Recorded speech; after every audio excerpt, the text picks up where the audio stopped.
Так, показываю видео. Дно целое. Вот. Катер после мойки. Продаю с этим прицепом. Вот.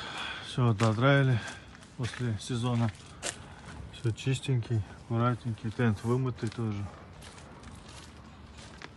Вот, двигатель. Все полностью, масло заменено, свечи заменены. Вот, все нормально, все отлично.